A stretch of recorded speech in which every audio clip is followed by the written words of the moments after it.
Meanwhile, Kamala Harris in Philadelphia overnight, Pennsylvania, arguably the biggest of battleground states, the one that both sides say they need to win the most because it has the most electoral college votes of the key swing states. Kamala once again looking to attract the Latino American vote alongside the biggest Latin American artist right now, the zeitgeist there, Bad Bunny, who threw his support behind the Democrats. Let's go to Pennsylvania. Let's cross to Lancaster City and bring in Katrina Lyngso, our correspondent there. Great to talk to you, Katrina. First of all, tell us about the conversations you've been having there today and what voters are saying.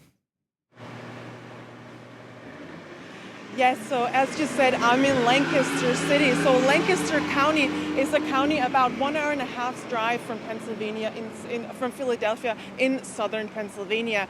This county is usually known for its large Amish community, but it's also a county with very conservative values, small cities, small villages, and a lot of churches.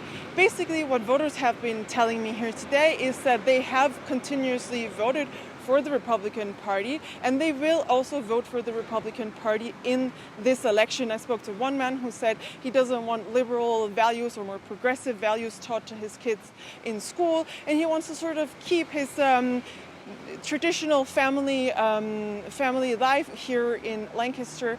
I spoke to another woman who said, well, nothing was really better under the Democrats, so I'm going to keep voting for the Republicans, even though I don't necessarily agree with everything that Trump says and everything that he wants to implement.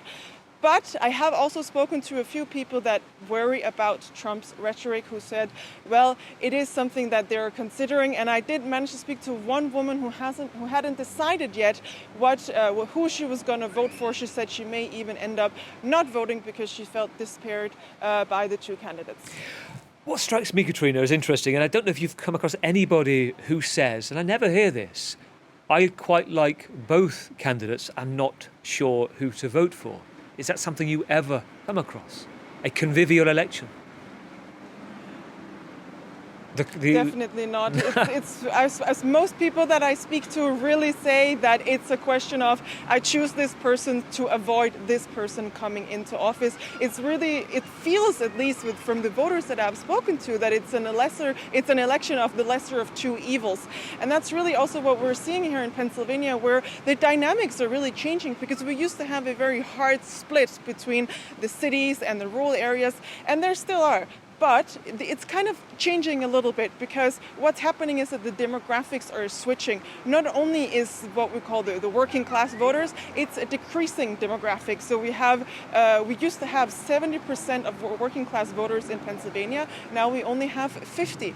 Furthermore, these rural areas are also becoming less and less populated because younger people are leaving. They're leaving to the city. And in the city, obviously, because more people are moving to the cities, the suburbs are expanding out into what was once rural areas. So while the lines are becoming more blurred here, it definitely is an election that's unpredictable and not one that people seem to be thrilled to want to vote for. Katrina, great to talk to you. Katrina Lyngso, our correspondent in Pennsylvania.